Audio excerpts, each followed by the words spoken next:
Jersey Joe is back for our part 2 crossover as we discuss a little further about the offseason for the New Jersey Devils and what their future holds. Can they contend? Are they still in their rebuild stage? We have a lot to discuss in today's episode. Buckle up. You're Locked On Devils, your daily podcast on the New Jersey Devils. Part of the Locked On Podcast Network, your team every day. Hi, this is Bryce Salvador, and you're Locked On Devils with Trey Matthews. Elliott scores! Oh, Stevens stepped up, nailed it. Brodor's got the puck. What a shot. The Devils win the Stanley Cup. Alrighty now, what is up, New Jersey? Welcome back to the Locked On Devils podcast here on the Locked On Network. I'm your host, college hockey play-by-play announcer, and also Devils writer for Pucks and Pitchforks, Trey Matthews. So if you missed yesterday's episode, I did part 1 of my crossover with Jersey Joe as we talked mostly about a Matthew Tkachuk hypothetical trade scenario. Seems like that story is picking up traction, so I have a couple other guests lined up. So I'm going to be talking to Jake Wakely once again. I'm going to be talking to Christy Flannery of the Hockey Writers, and I'm going to ask their opinions as to what the possibility of Matthew Tkachuk joining the New Jersey Devils organization is like. But for now, I'm going to continue with my conversation with Jersey Joe. So we left off at his opinions about John Marino and what he could potentially bring. So we're going to pick up from there.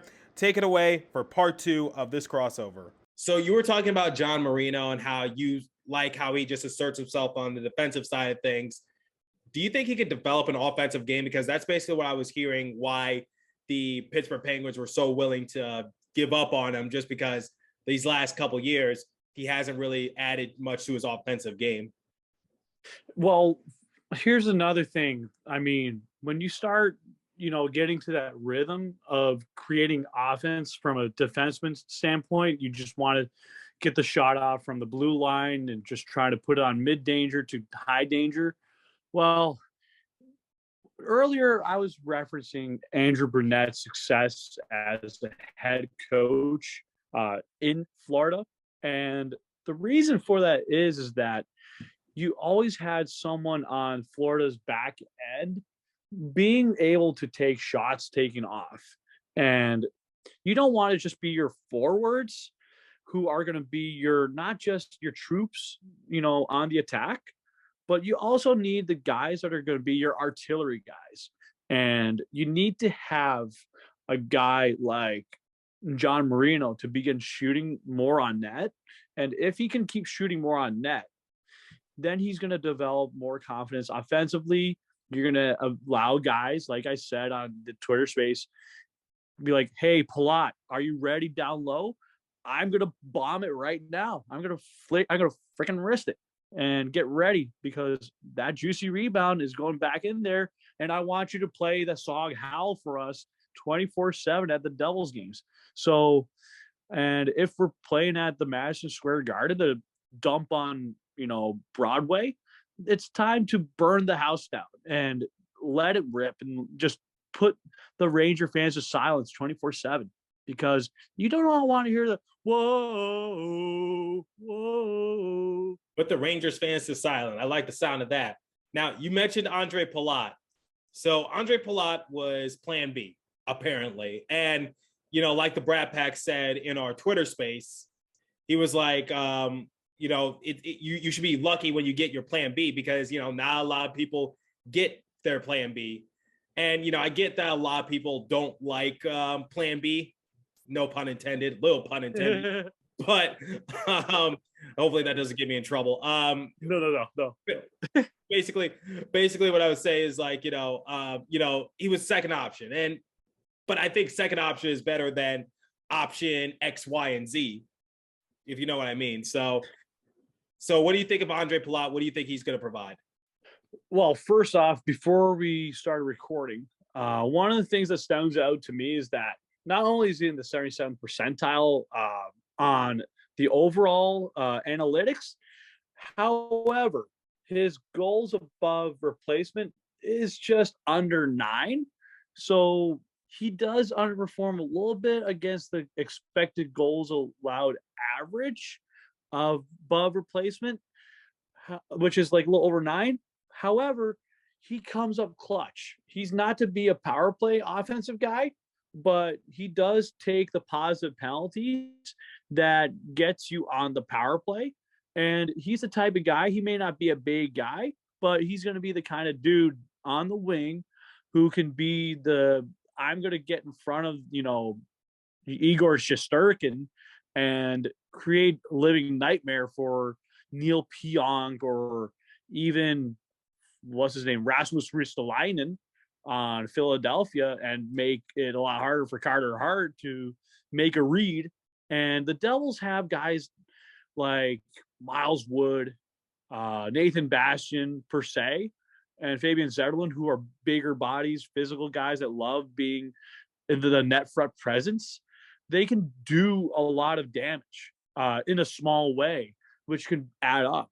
And those timely goals where you do allow the goalie to see the shooter. Well, imagine guys like Pilat and Bastian working together on different lines. This allows the Devils to steal the sight of the goaltender, and they can just do the little Happy Gilmore, just tap it in.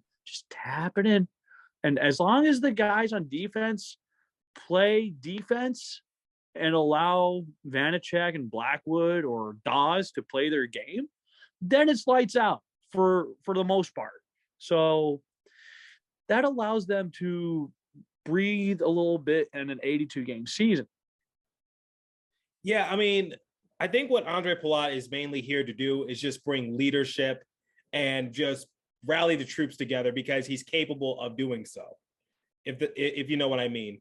So it's just like, if the Devils, God forbid, go on a 5 or 6 game losing streak, who's the leader? That's basically the question I've been. Andre Pilat. Exactly. That's the question that I've been pondering, which is like, no offense to Nico Hischier, no offense to Jack Hughes, no offense to Jesper Bratt, no offense to PK Subban, Damon Severson, whoever you wanted to consider the leader last year. But the difference between those players and Andre Pilat is that Andre Pilat has actually won something, 2 Stanley Cup championships. 2 out of 3. He could have won 3 this past playoff series, but that went to Colorado. It was Rocky Mountain High, but I hate to say it that, Colorado started to slow down a little bit. But, I mean, not Colorado. I mean, Tampa Bay started to slow down to Colorado just to fix that up. But anyways, you're getting a really solid leader. And I mentioned this in the Twitter space, where you're paying for the past performances of someone who's won not only 2 Stanley Cups, but made it to the Stanley Cup a 3rd time. So you're paying the Stanley Cup tax, the value added tax. So it's going to be worth the pain near and short term. Now, if he fails the last few years, you can move him, because you got guys on the upswing where on offense, you don't need to be too attached to a guy. And if I go back to Cap Friendly, you look at some of the other Devils players that are in the waiting of the wings, and I don't mean the Red Wings. I'm talking about guys like Brian Halonen, who can snipe, Alexander Holtz. Who knows if Chase Stillman is ready to be our poor man Corey Perry? But Nolan Foote, I'm more excited. I'd say no right now, just for Chase Stillman. Great potential though. He's a few years away, but remember that's who we basically got for Kyle Palmieri and Travis Zajac. Mm-hmm. I mean, let me tell you this: Nolan Foote is a guy I'm hoping that makes the lineup sometime during the season, and using that big body, that big frame, and play similar to his father. That would be good if he could get just a fraction of that. Now, you look at it, that shot; it's pretty heavy. It's almost like a bowling ball. So I rather take that and him snipe the corners. Now, Arnie Telvidia, I'm not so sure if he gets up there, but he'd be a great 4th liner. Definitely can drive some play. And you'd have another Finn with Erikala, who can learn to play the NHL level, especially playing, 3rd, 4th line minutes, where you don't have a lot of high expectations. But I would like to see Fabian Zetterlund and Tice Thompson more often this year. And I think Thompson, when he is healthy, he will be an interesting winger in the top 9. I'm talking more about the third line. Now, if you can have him be part of that family of fringe players coming up from the Utica Comets or Utica Devils, if they become Utica Devils, I would be very excited during the season to say, wow, it's about time we get this kid up here. What's up, guys? Before we continue with today's discussion, I want to bring you guys the first and only live read this morning, and it comes from our friends at Built Bar. So, from the people who invented healthy and tasty comes the latest gift for your taste buds. You've probably tried the amazing coconut brownie chunk Built Bar, but guess what? Your friends at Built have given coconut brownie the Puffs treatment. That's right, the coconut brownie chunk Built Bar flavor you love in delicious, chewy marshmallow covered in 100% real chocolate. It's like a fluffy cloud of coconut brownie goodness. But don't stop drooling and listen. They are good for you. Low calorie, low sugar, high protein, and delicious. Coconut brownie chunk puffs are only here for a limited time, so go to Built.com to make sure you don't miss out. They are going fast because they are that amazing. All Built Bars are covered with collagen protein, which your body absorbs more efficiently and provides tons of health benefits. Eat something that tastes good and is good for you. The best part about Built Puffs is, of course, they taste amazing, but you can enjoy them guilt-free because they're actually good for you. They are the perfect treat, perfect when you're got a craving and you need something healthy, and if you need something to satisfy your sweet tooth. So, delicious coconut, rich, sweet brownie, creamy marshmallow. Stop fantasizing. Get to Built.com and order your box of coconut brownie chunk Built Puffs right now. Go to Built.com, use promo code LOCKED15, and you'll get 15% off your order. Again, use promo code LOCKED15 for 15% off at Built.com. Okay, Jersey Joe's ready, and I'm ready to get back to our discussion, so take it away once again. Let's see. Where do we go from here? It's just like, see, the New Jersey Devils are no longer the youngest team in the NHL. I'm not sure if you knew this or not, but now it's the Columbus Blue Jackets, and the New Jersey Devils rank, I believe, in the 25th position after signing a few veteran players. So I feel as though, like you said, like, how do we find that perfect balance between the young guys and the veterans? And I just feel as though Tom Fitzgerald has one more trade in him. He has room to make one more big deal. Just, he needs to pursue after someone, like just a top 6 winger, and I feel as though we'll be fine. That's all. If the Devils can get, like, you know, Patrick Laine, Vladimir Tarasenko, JT Miller, William Nylander, Matthew Tkachuk, we'll see what happens. If they could get one of those players, I'll be happy. I would be very happy to have Nylander on the team from Toronto. He's been one of my favorites the past few seasons. And anytime I used to watch Hockey Central, I've always heard the name, and especially with his agent having him hold out as long as possible. Now, I can tell you from history, the same is going to happen with Bratt, where they will get a contract done, and maybe before preseason at latest, but you do not want to go that far. Yeah, because that'll, like I said, for anyone who's not familiar with the arbitration hearing, basically just makes it harder for Bratt to go and be an unrestricted free agent. That's what people need to know about the arbitration hearing, but it rarely ever gets to that point. So I'm just hoping we get the deal done now, because Vitek Vanecek filed an arbitration, but the Devils signed him to a 3-year deal. Same with Tice Thompson. Tice Thompson will be a little more straightforward. And now we got to focus solely on Jesper Bratt. And then you got Miles Wood. Or do we trade him? That's the question. Miles Wood, trade? Miles Wood, Jesper Bratt, do we trade one of them to maybe get someone like Matthew Tkachuk or someone else? I think if you do throw Miles Wood in, you get him for maybe one of Calgary's third-round picks in 2023. Then maybe do you ask, per se, you throw, if you have to throw in Bratt for Tkachuk, you definitely have to get Tkachuk, because then you're just selling yourself out short. Now, if you want to go nuts, then swap Blackwood for Vladar. That is a good. It's just so much that Tom Fitzgerald could do because we have the assets, we have the pieces. What do we do with them? Do we just hold on to them, or do we like trade them away and just get that impact player right now, or do we trust the process? I think right now you need to trust the process a little bit longer. I know Sam Wu goes, patience, my friend, patience. We've been patient for the last 11 years. But I'm not going to say be patient for another year. I'm saying when teams start having problems, I say don't be so patient. Jump on it now. Meanwhile, strike while the iron is hot. Now, no. That's are you sure? Are you sure? That's my thing. Strike while the iron is hot is my thing. I'm referencing you. Oh, good. Why? I get real defensive when people use it. Well, I'm just quoting you on that because strike while the iron is hot and take advantage of some of these teams. We have to, because Toronto's been in cap hell purgatory for quite a while. And their window to win a championship has grown smaller and smaller and smaller and smaller because they can't get out the first round. Yeah, and all they're going to hear is Holland Oates' goal song for the Toronto Maple Leafs every time they score a goal. But other than that, they're not celebrating a cup in their streets, and they haven't won a Stanley Cup since what? Before Vietnam War? Yeah, before both my parents were born, actually.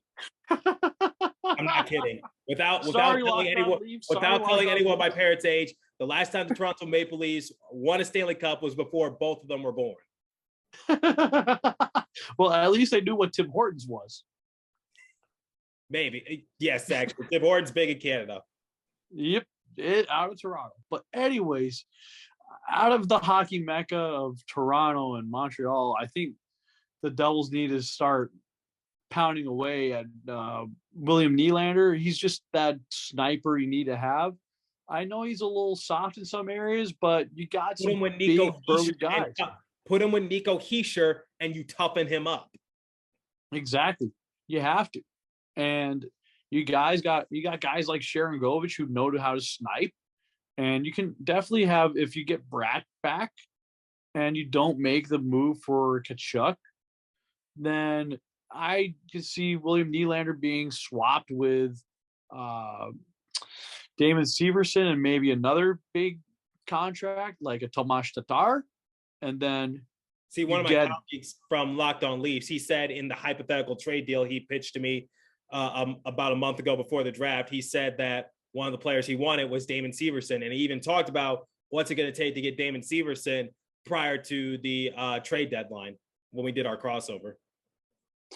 I have to agree with him, but I think with the way the contracts is, especially you want to keep Bratt, you got to move that Tatar contract or the Johnston contract. But I doubt that Kyle Dubas wants Janssen back. Meanwhile, they want to keep, contracts as low as possible. So that's just me with a hunch. But do you really want to send someone back to their old employer in Toronto? So unless you want to move Janssen elsewhere. No one else is ringing the phone. You got no choice. Exactly. I mean, if there's another opportunity to go back, then you might as well. Especially since Mr. Bill Nylander, he has this year and then next year. So, tick-tock, time's winding down. Honestly, I mean, the Devils are in the driver's seat, so to speak, when it comes to this. And Tom Fitzgerald revealed that his phone will constantly ring with trade offers or certain deals. And I feel as though I think we have a good no, I don't want to jump ahead. I don't know when. I don't know. It could be like in the next few hours. It could be the next day. I don't know how soon Matthew Tkachuk is going to be dealt away, but I think they're going to try to get something done this week based on reports I'm hearing. I don't know how realistic that is, but if the Devils at least need to make an attempt, but I don't think it's likely. Right. I mean, there's another guy I mentioned in the Twitter space that I believe that if you can't get Tkachuk, but you want a good goal scorer who's on the fringe, you look at a guy like Andrew Mangiapane, who's fast, dynamic, elite level skater who can skate like the wind, and you could put him on the top two line. And he's just someone that I saw burn the Devils last year, burn the Rangers last year, and burn some other teams out west. And he's someone that I am pretty goo goo gaga for, or goo goo like the Goo Goo Dolls. I mean, the kid is just like dynamic. I just want guys like that, even though he's a little short. So what? The league is getting more dynamic each year because they got a lot of skill and potential. So would you want to pass up a plan C that could be like a plan B? It could happen because obviously plan A was Johnny Gaudreau because he was unrestricted free agent, said he wanted to come home, and we were in the running. Unfortunately, Columbus just swooped in at the last possible second. We'll see what happens in that regards. But I got to ask you this: if free agency were to end today, or if the season were to start tomorrow, and we got to roll with what we got, what grade would you give Tom Fitzgerald for this overall offseason? I would go with an A-. Really? I really wanted at least a Husso or a Vanacek type player.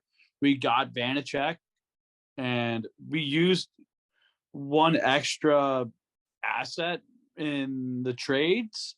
So we didn't need to have 12, 10 picks. So we were able to utilize that.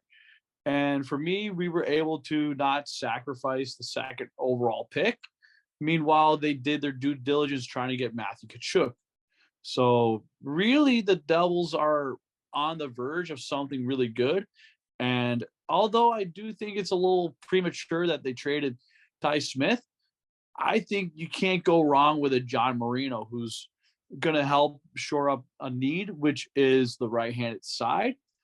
Someone who's more of a veteran than a rookie, and a guy that knows what it takes to play in the playoffs in the regular season, and someone that knows who can calm down the Devils' young defensemen, because we need to make sure that we add experience, we add physicality, we add mobility, and you add that extra leadership on the back end where Dougie's not going to be doing everything, or Siegenthaler is not going to have to do everything.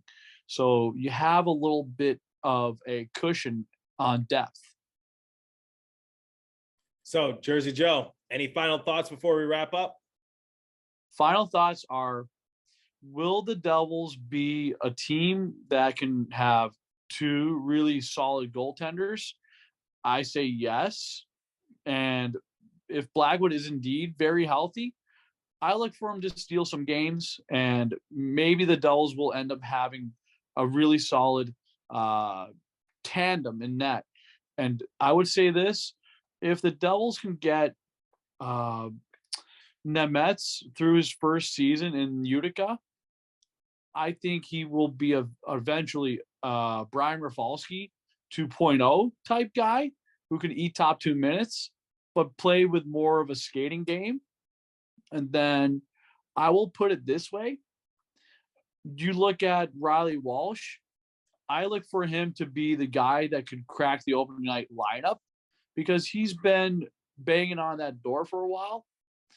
I will say this: Nikita Okhotyuk and Kevin Ball will become mainstays, maybe not in the start of the season, but maybe in the middle to the ending of the season, where the Devils are in the middle of the playoffs and they need to make sure they have another guy or two around to push the other guys out there to be on their heels to help pressure the Rangers. And the Devils will eventually become the team that on that calendar says, fuck no.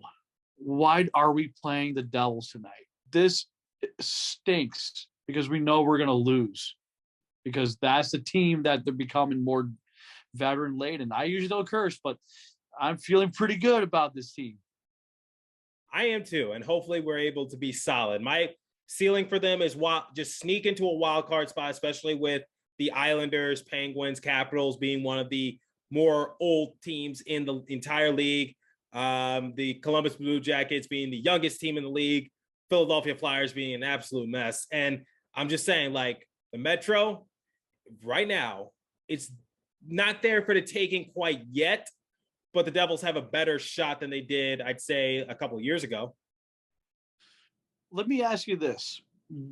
Where do you see this team this year now with COVID being a lot looser with the regulations and the testing? Now, where do you also see the goaltending, and where do you see the leadership on this team?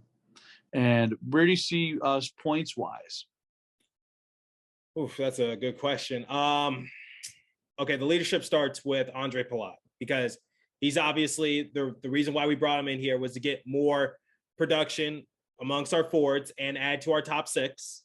But at the same time, he's been in winning situations before, winning 2 Stanley Cup championships.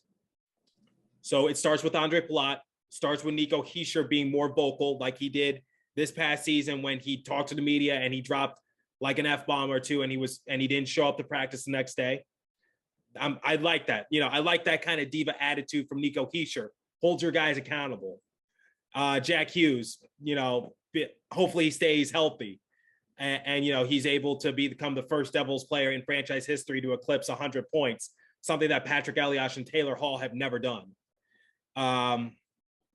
It starts there. And then in terms of goaltending, I don't know who's going to be the starting goaltender, because you can make a case for Mackenzie Blackwood. You can make a case for Vitek Vanacek. But I would say Mackenzie Blackwood is still the go-to guy. But now he sees that he has a suitable backup. Now, I'm just hoping that Vitek Vanacek can translate what he did for the Washington Capitals to the New Jersey Devils, despite the Devils being, you know, a couple steps down compared to the Capitals. Just a couple, not too many. No. So my thing for the Devils is ceiling, wild card. That's all. That's my cap. If we're able to eclipse that somehow, I'll be the happiest guy alive. That's an exaggeration. That's a huge exaggeration. That's a huge exaggeration. I'll be really happy. We'll just say that. If they're able to eclipse that and stun the world somehow, I'll definitely be happy about that. But the goaltending, I think, could be a lot better, especially we don't know the situation for Jonathan Bernier quite yet. If he returns and is our third string goalie, that's actually pretty solid, if you ask me. So points wise, not too good with this area. I'm just gonna say this. We could be anywhere from a wild card team, like a dark horse team where you don't fear us, but you respect us. And I'd say our floor, obviously, we could just go back to the lottery and just play our luck again. So are you willing to put a number on it? Because I'm willing to say if we're going to be a wild card team, if you say 85 to 95 points. If we're anywhere below 85, 84 to 72, I'll be fine with that. But we're going to do better than last year.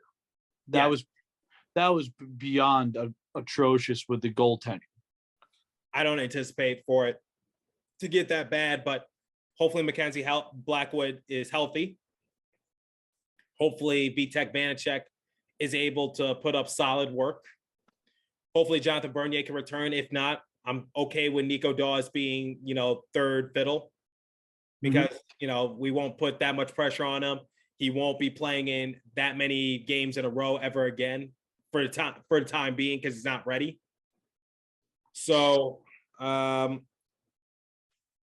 say in that ballpark too, maybe 80s somewhere. So I'd say somewhere in the 80s if all goes well. So if we're healthy, COVID restrictions are much looser. If our big three are able to continue what they did from last year, if someone out of Sharon Govich, Johnson, Mercer, who else did I say?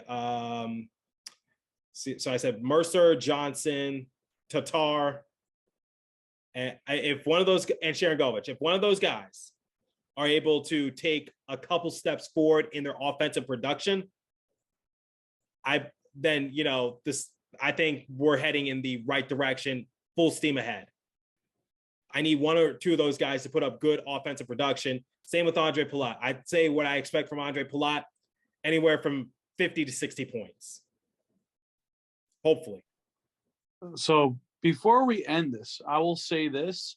I really feel that the leadership is getting better, and they should be adding another new assistant coach, hopefully soon, that does more of the defense and the penalty kill. And maybe it lands us another more defensive-minded player. And if the Devils can get Severson traded for not necessarily a prospect, but maybe someone who's on a cheaper contract who can free up a little bit more cap space for re-signing Jesper Bratt and maybe a few other guys. But I really think the Devils are onto something right now. And by opening night versus Detroit, I expect this team to come jumping out of a cannon. Hopefully.